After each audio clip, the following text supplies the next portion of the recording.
guys, welcome to my channel. My name is ReadingBear and I hope you are ready for some more stories. And today, we'll take a look at some new entitled people content. If you enjoyed my content, please don't forget to subscribe to my channel and post some bear emojis in the comment.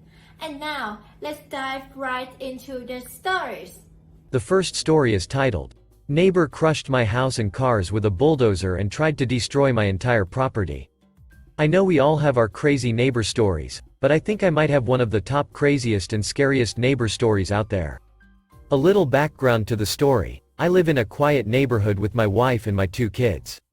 I have one son who is 17 years old, and our daughter who is 22 also lives with us. We had never had any problems in the neighborhood, until the family across from us moved in about 3 years ago. The couple had seemed nice, but their son had taken a liking to our daughter. He also went to the same college at my daughter, so although they were not friends, they were aware of who each other were on an acquaintance basis.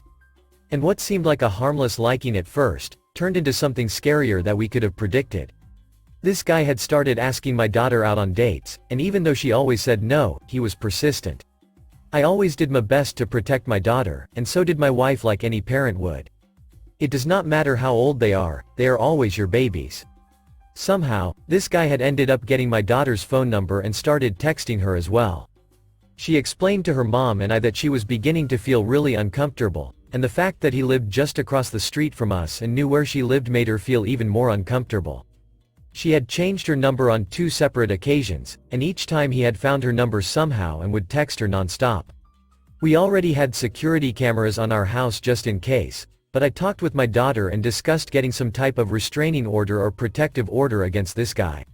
While he may have been harmless, news flash, it turns out he was not. My daughter was clearly uncomfortable, and this guy was invading her personal space and kept making unwelcome advances at her. She had made it clear that she was not interested, and if that wasn't enough for this guy to back off, what was? She did end up getting a protective order that made it so the guy across the street was not allowed to engage in conversation with my daughter, nor was he to be within 300 feet of my daughter. He obviously knew where she lived, which still had us concerned, but he was also diagonal across the street from us and well over 300 feet. So, if he did not happen to violate this code, then it would still be on him and his responsibility. Remember how I said that I was glad we had security cameras before these people even moved in? Yes, well, it turns out those were useless because they got absolutely destroyed. And yes, you guessed it. They got destroyed by my daughter's admirer. But not only did he destroy the security cameras. Oh no, he destroyed our house, our garage, and all 3 of our vehicles. And yes, I am being completely serious. One day when I was at work, my wife, daughter, and son were home. And this guy ran over our house with a bulldozer. His dad worked in construction and had some tractors and equipment in his backyard. And this was not an accident either. After other neighbors in the community heard the ruckus going on, they had said that they saw him deliberately line up the wheels of his bulldozer so that he could drive over the cars in a perfect line, destroying them completely. And God bless my son, he had heard what was happening and looked out the window to investigate and got my wife and daughter out of the house minutes before he used his bulldozer to destroy our house. But even after that, he backed up the bulldozer and then completely destroyed the garage that was separate from the house. My son had taken my wife and daughter to hide in a neighbor house and called the police officers right away. Several other neighbors also called the police officers, and as soon as I had heard what was happening from my son, I had made my way home. Or well, what used to be home. This guy was immediately arrested, and his parents tried apologizing to us profusely. They had said that a couple of years ago in high school, he had several instances of making girls uncomfortable and there was 2 times they actually had to talk to the school guidance counselor. As devastated as we were, they were genuine, and with all due respect, I cannot imagine what it was like for them raising that kid. He obviously needed some kind of help. And I mean that in the most respectful way possible. Of course, upon his arrest, there was an immediate investigation. We were able to move in with my wife's sister until we were able to replace some of our stuff and find a new place to call home. Go figures, house insurance does not cover someone bulldozing your house. My daughter herself actually ended up going to therapy over the whole incident, and because she felt guilty as she thought she put us in danger. I let her know that it was absolutely not her fault, and that no one blamed her. After months of court dates, hearings, gathering and examining evidence, our house was in crumbs, flattened on the ground. You would think that is enough evidence. The judge found him guilty, and he was charged with attempted murder. He stated in court that he had no intentions of damaging our property, but that they wanted to intimidate our daughter. Many of us obviously thought this was a lousy excuse. Sure, he made his point by scaring my daughter, but what did he mean? He did not mean to damage our house. What did he think the bulldozer was going to do? Leave a couple of small scratches? Regardless, I was happy that this guy was getting his karma. He ended up receiving 9 years in state prison for the incident. Ad was found guilty on 11 offenses regarding the whole incident. We are currently in the process of moving into a new home, and even though we experienced this crazy thing together, I am glad to say that my family and I are doing a lot better after the incident. The next story is titled, Purchased Abandoned Foreclosure. What to do with furniture and vehicles. Texas. Just purchased a foreclosure with the intention of eventually residing there. Property appears to have been abandoned for at least 2 years. Upon receipt of deed, round about 30 days, we intend to proceed with formal eviction. However, there is a lot of furniture and 3 vehicles on property. We have no means to find previous owner. Neighbors have tried for years. Do we need to hold onto property for 30 days after eviction, indefinitely, or simply allow sheriff's office to take it to curb? 3 months later. I had low interest in my initial post but wanted to give an update in case it could help anyone in the future. My first lesson learned is a common piece of advice here: get a lawyer. I found a local attorney who offered to meet for a free consult with the understanding if we stretched past 20 to 30 minutes, I would pay. We spoke over an hour, but he said he didn't want to charge since it was such a refreshing change from his typical landlord/tenant disputes. We talked about 1. Property laws, 2. How those various laws apply to my situation, and 3. Typical enforcement. My initial approach fell apart at 2.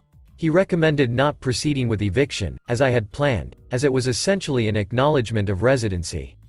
Instead, I put up a notice of abandonment for 30 days. My lawyer also advised I could continue cleaning out house in the meantime as it presented a clear health hazard. After 30 days, I had made a big dent in the filth.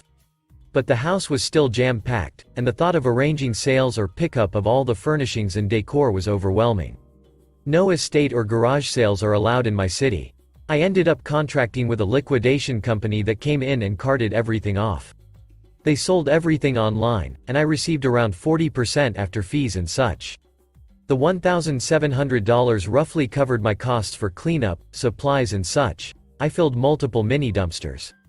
I have since learned that the previous owner struggled with alcoholism and mental illness, and she left around 3 years ago. She has an online blog, but her last entry was nearly a year ago and doesn't mention where she was at the time. I kept a couple boxes of family photos, mementos and her son's armed forces ring. But my lawyer suggested I wait to contact, as there are villains in these cases. The first villain is the situation, whether it is mental illness, addiction or simply market circumstances that lead to foreclosure. The second villain is the bank that forecloses.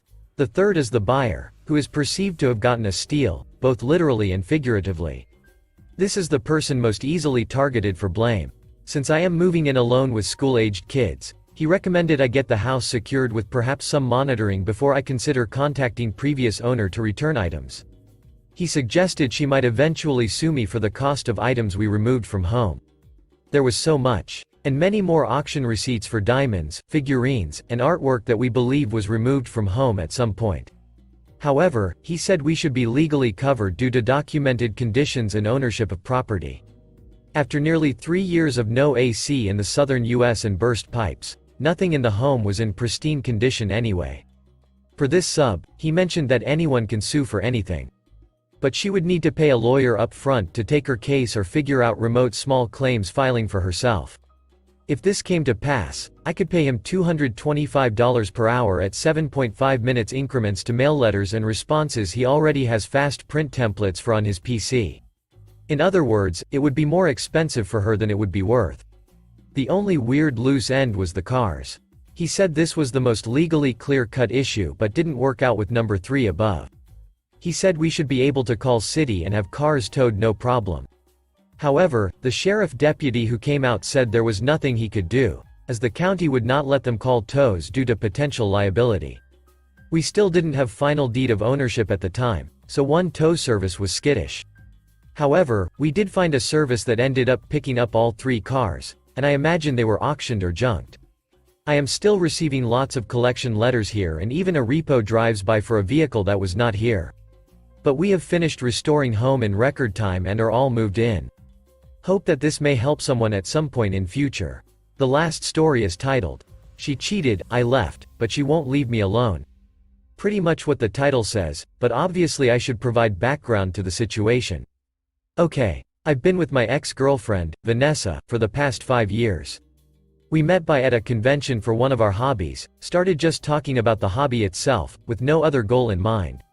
We started dating when she confessed that she liked me as more than a friend, and it was mutual. I just kept quiet because I didn't really want to ruin the friendship and I wasn't really expecting her to be interested in me. Dated for about 2 years steadily before we moved in together. Our families meshed well together, our friends mingled, and we all became one big mixed social circle. That was a surprise because we both come from very different financial backgrounds, me being raised in poor, middle-class kind of finances, Vanessa and her friends and family being really, really rich. Everything was great for the past 3 years, except when she cheated. Vanessa cheated on me with some random guy. I don't even honestly know why, nor do I really care to find out. I found out a month ago because I took her phone to call up a friend since mine was inoperable at the time. First thing I saw when I unlocked her phone was a message popping up about how some guy loved that ass bouncing on him the day before. I'll spare you the emotional turmoil I briefly went through. And I'll admit I just put the phone down, told her I was leaving without telling why, and I could see she was confused about me just going out like that. I just didn't want to do something I'd regret, because I did have anger issues in the past, but have mostly worked past those. She probably found out I saw that message, but since my phone was still in the apartment, there was no one way to get in touch with me. I literally just walked around the city for hours until I was so tired that I felt like falling asleep on my feet.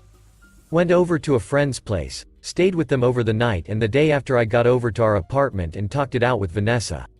I told her I wasn't going to be in a relationship with a cheater, and that was that. I didn't ask for details, how it happened, who exactly the other guy was. I just wanted to go away from it all. She wasn't looking to oblige me, crying hysterically, blaming herself, hitting herself in the head because she was, and I quote, a stupid cheating witch, begging me not to go, that she would do anything to try and fix this. The whole thing just made me even more uncomfortable to be around her, and there was a scene in front of our apartment when our neighbors came out to see what the noise was about. I did manage to get away, but it was unnecessarily complicated with drama. She made her choice to duck someone else. I made mine to break up because I don't want to be with a cheater. I managed to take away most of my things from the apartment when she wasn't there and hoped that would be that. But if it was, I wouldn't be here now. I mentioned before Vanessa and her family are rich. She's now using her, and I presume her family's, money and not giving me a single day of some kind of reminder of her. Either I'm getting gifts sent my way at my workplace or I'm getting letters in the mail and packages. Or she just hangs out with one friend of hers somewhere where she knows I am. I have no idea how she knows, and this is making me feel paranoid because I keep thinking she might have someone following me, trying to get me to talk with her. I have tried talking with local police on the matter but have been told in not so many words that her family would make sure nothing would be done about it. Props to the cop for being honest about it, but they could do their job instead. I want to heal. I want to move on. But she's not letting me, and I don't have enough money to just move away somewhere else. She's already blocked or ignored on every possible media I have, but strangely enough she's not trying to get to me through them anyway. Friends on the other hand are. Every friend she's got, and she has plenty, has asked me to just meet up with her, hear her out or something else like that. But I'm so tired of that. I'm tired of this kind of crap. I just want it over with. I don't want to hear her speak. I don't want to see her. It won't do me any good. So please, can anyone here help me? How do I move on from someone who won't let me and who has absolutely both the time and money to keep doing it indefinitely? Do I give her that one meeting she wants from me? Would that even help? I'm not from USA or some other first world country, so I pretty much have no legal recourse. Update. There were tons of advice in the thread and a lot of support for the shitty situation I was in, and I want to thank you all for trying your best to help me. In the end, I set up a meeting with my ex's mother, whom I'd mentioned in one of my posts when I was replying to people about this whole thing. It was roughly a week after I'd made my previous post. She knew why we were broken up, and completely backed up my decision to break up with her daughter, seeing how much it hurt me. It meant a lot to me, and I guess I never really appreciated her mom being so friendly with me while we were together. I explained to her what had been going on since the breakup. She only knew that the ex was trying to get back together with me, but she didn't know about her showing up at any place I went out, her friends badgering me, or the letters and gifts being sent my way constantly.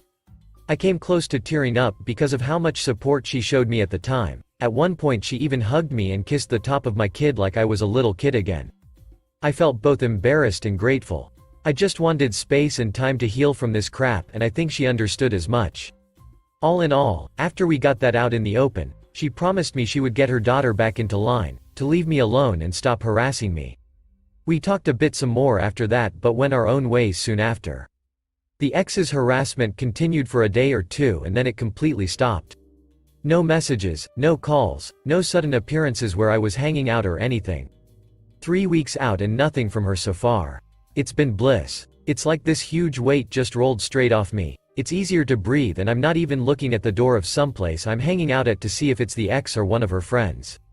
I didn't even notice that myself. My friends were the ones who brought it up to me. So yeah, this is 1,000 times better than what it was like before.